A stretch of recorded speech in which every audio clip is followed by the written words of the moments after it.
Jjajjaawe muntu abadde akusabira nga bw'obeera n'ekizibu abadde akubiranga essimu okuva ku makya akekera lwakyamasa.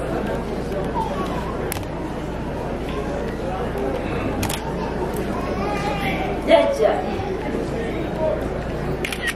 emuntu atanyirika kubanga bwe lwabadde akuba essimu nga yadde siriiwo ng'abuuza mujja wange aliwawo. Mujja wange muli mutya eyo? Katonda abakuuma.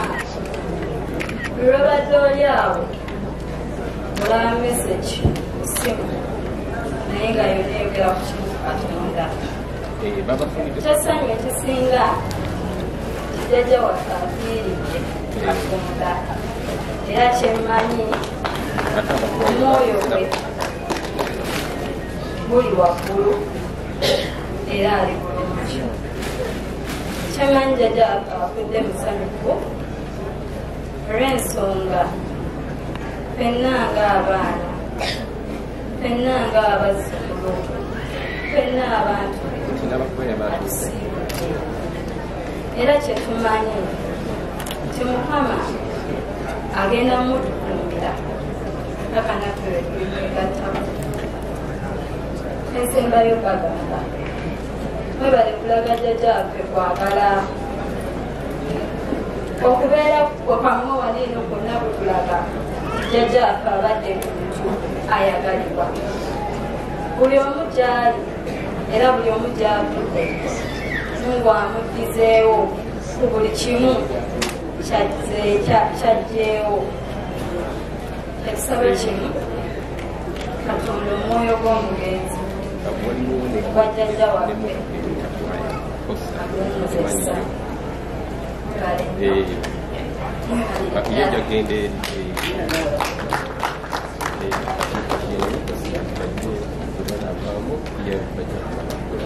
kama yeebazibwa basibali bannyawo.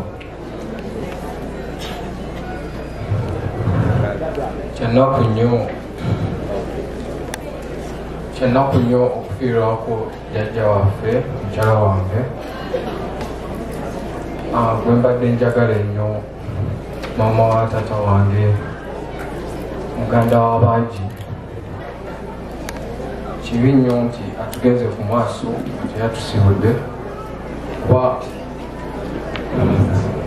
mbadde mwagala nnyo jjajja wange ono nga era we ngenda mu kyalo ngenda ne mulabako ne tunyumya tuseka, naye kigenda kuba kyannaku nnyo okuddayo nga simulabako nga taliiwo we nali mulabanga, naye byonna tubirekere Mukama. Etulaze nti amwagala nnyo okutusinga, kyetuba tusaba nti Mukama amulamuze kisa omwoyo gwe gumulemirembe. Manya nsigadde nze Ssemakulu na Sewal Shadrack, mwebale kujja.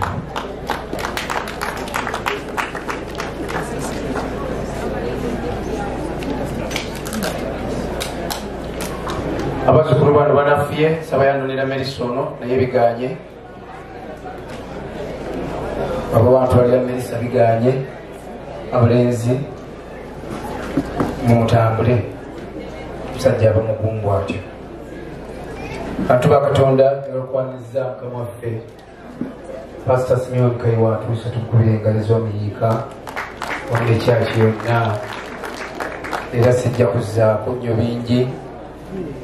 Mugenda kunzikiriza tusaawa zino 7:26 tukkirize saaviisi netandike.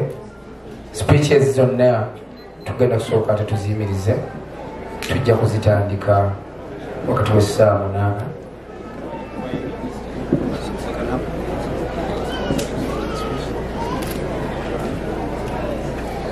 Eyakulidde ensonga y'ekkanisa baba kansose bakyagulanya akkiriza kwaya eno nga bwe tennaba kuteekako byambalo tusobola okweyambisa eddakiika zino ne tufunayo era obubaka ku lw'abataka.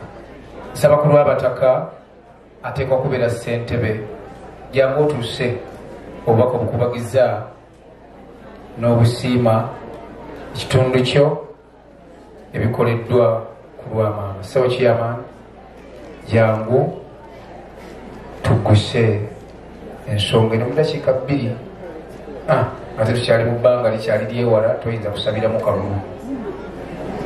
Tumukubirako mu ngalo ssentebe olw'omutima ogwagaliza. Nakungubaza bannaffe mwenna, Mukama mulungi ekiseera kyonna.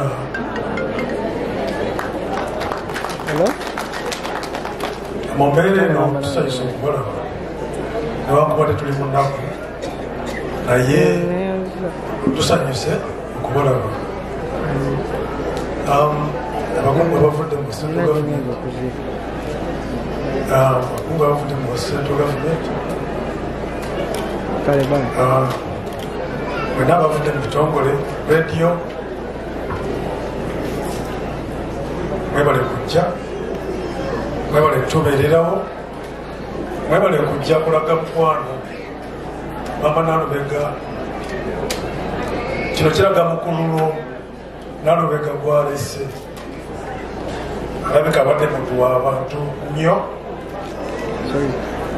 abadde n'omukwano mungi, ate nkakasa okusinziirako kitulabye n'abaana yabateekateeka bulungi nnyo, kubanga newankubadde maama abadde n'emikwano naye kiyinzika okubanga emikwano egisinga obungi ekiri wano kivudde mu baana n'ab'enganda. Kino kitundu kyaffe bakiyita Nabibugga Erosi. Omukyalo ono bwasibuka, naye banaffe mutulaza omutima mulungi nnyo nnyo, kubanga okuva omugenzi ono yalwala obulwadde ne bumusukkako, ne bampitanga obudde mugenzi kiro ne muvuga ne mutwala mu ddwaliro, naye Mukama n'agaana bukkiriza. Okuba twafuna amawulire nti agenze, ekimu ku binneewuunyisa, abantu badde bajja mu bungi naye nga bakkakkamu ekisusse. Kitegeeza ki? Kyomuntu kyosiga kyokungula, tobadde bakkakkamu, namwe abadde mubazze bakkakkamu. Tweyanziza nnyo omutima gwe mutulaze. Mwebale nnyo bannange, mwebalire ddala. Waliwo obubaka ndowooza